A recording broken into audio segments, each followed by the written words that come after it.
কেউ জানতেন না। নিমাই পণ্ডিতকে যখন সেই শ্লোক বললেন, নিমাই পণ্ডিত কি বলছে? পঞ্চদুষয় শ্লোকে পঞ্চ অলঙ্কার ক্রমে আমি কহে শুনো করহ বিচার। বলতেছে যে হে কেশব কাশ্মীর পণ্ডিত মশাই, আপনি যে 100 শ্লোক বলছেন, 49 নং শ্লোকে 5টা অলঙ্কারের মধ্যে 5টা দোষ আছে এবং ক্রমে আমি কহি শুনো। কেশব কাশ্মীর তো কি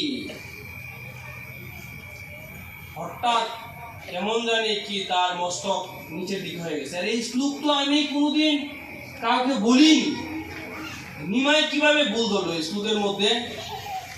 এবং এই শ্লোক আমি কোনোদিন কোনো জায়গায় কি লিপিবদ্ধ করিনি, গ্রন্থ আকারে সেগুলো আমি, আমার তো সেই শ্লোক ভুল হওয়ার কথা না। নিমাই এতগুলো ভুল কিভাবে পাইল?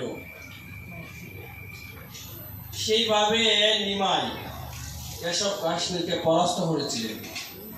কেশব কাশ্মীরকে বলছিলেন যে ঠিক আছে পণ্ডিত মশাই, আপনি চলে যান, আজকে আগামীকালকে আমার কাছে আবার আসেন।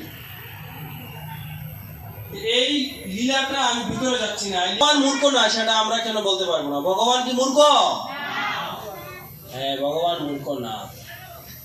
তিনি তখনই তিনি অনেক পণ্ডিত এই প্রকাশানন্দ সরস্বতী ঠাকুরের দ্বারে গিয়ে বসাচ্ছেন পারবো, সমস্ত দিব্য জ্ঞান হৃদয়ে প্রকাশিত করতে পারবো। তো আমাদের সবারই অনেক ভক্ত আছে এখানে জপ করে, আবার অনেক ভক্ত আছে জপ করে না। মায়েদের কাছে অনুরোধ, প্রভুদের কাছে অনুরোধ আমার,